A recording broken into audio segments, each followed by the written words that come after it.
Let's talk about a company you've almost certainly used, but you might not even know by name. Ego Pharmaceuticals.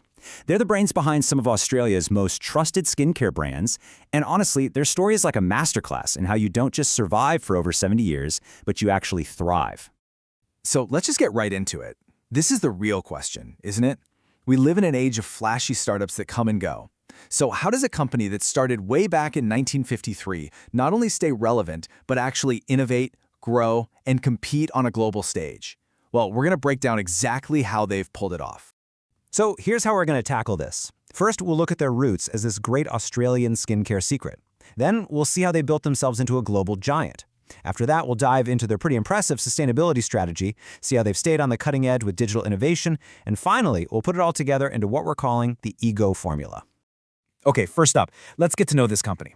They're a bit of an unassuming powerhouse. They might fly under the radar for some people, but believe me, their impact is anything but small. I mean, you know these names, QV, SunSense, and especially Aqium hand sanitizer.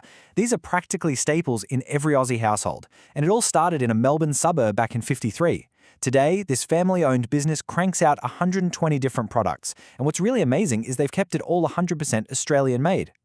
And you know, don't let that family-owned tag fool you into thinking they're small fry. In 2021, Ego landed at number 311 on the top 500 private companies list. So yeah, this isn't just some niche player, it's a major force in the market, built on decades of just steady, consistent growth. Which of course brings us to our next big question. How did they get so big? Well, it definitely wasn't by accident. It was a very deliberate, very aggressive strategy for scaling up. This quote right here from the managing director, Alan Oppenheim, just says it all. This wasn't some slow, gradual drift into international markets. No, this was a conscious, strategic choice to make exports their main engine for growth. And wow, has that focus paid off? A full 50%, half of the company's total revenue, now comes from international sales. We're talking exports to 27 different countries, all across the Asia-Pacific, Europe, and the Middle East. That is a truly global footprint. And to put a number on that global reach translated to, get this, over $220 million in revenue for the 2021 financial year. That is just serious, serious scale. And they are not slowing down, they're doubling down. To keep up with all that global demand, Ego is right in the middle of a massive $156 million investment spread over a decade to expand their manufacturing facility. See, this is the kind of long-term thinking you can do as a private, family-run company when you're not under pressure for those short-term, quarterly returns. And this really shows you their ambition. The whole point of this huge investment isn't just for a little boost. It's to double their annual production capacity. They're going from an already huge 33 million units a year. They are literally building the infrastructure for a much, much bigger future. But here's the thing. All of that growth isn't just happening in a vacuum. Right at the heart of their modern strategy is this really deep commitment to building the sustainable future. And this commitment really takes shape in what they call their Green Core project. It's this major, multifaceted upgrade to their whole plant, and it's designed specifically to slash their environmental footprint. This is not just a marketing slogan, folks. It's a full-on operational overhaul. And you can see the results, real, tangible results. Just take their packaging. By redesigning things like their QV face range, they've jumped their overall product recyclability from around 50% all the way up to nearly 75%. That's a huge, measurable improvement. And it's not just about what happens to the package when you're done with it. They've also managed to cut their carbon emissions by 32% for every single kilogram of product they make. That's since 2019. It just shows they're focused on the entire life cycle. So how'd they do it? Well, through a whole bunch of different initiatives.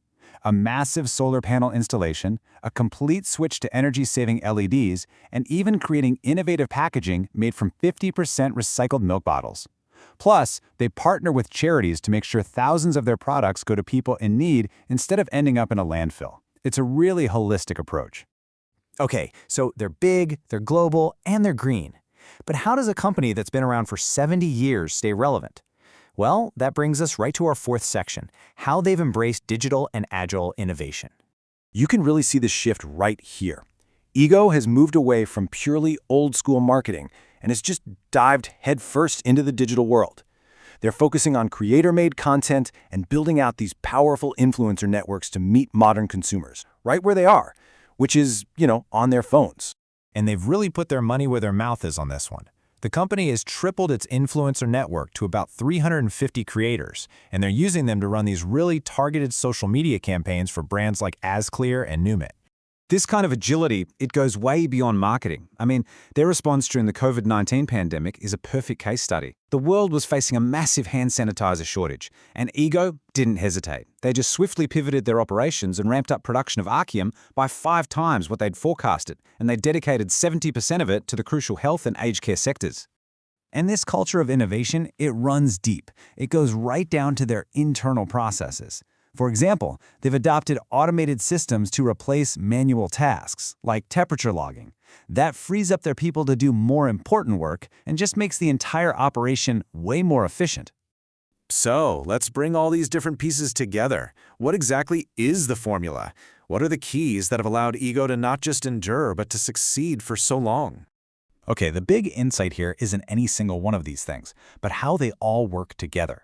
Think about it. Their aggressive global growth is funded because they are a stable private company. That stability allows them to make these huge long-term bets on things like sustainability. And their digital adaptation and agility, they aren't just buzzwords. They are baked right into their operations, which is what allowed them to pivot so fast in a crisis. It's this powerful synergy that really defines our success. And all this leaves us with one final, interesting question to think about.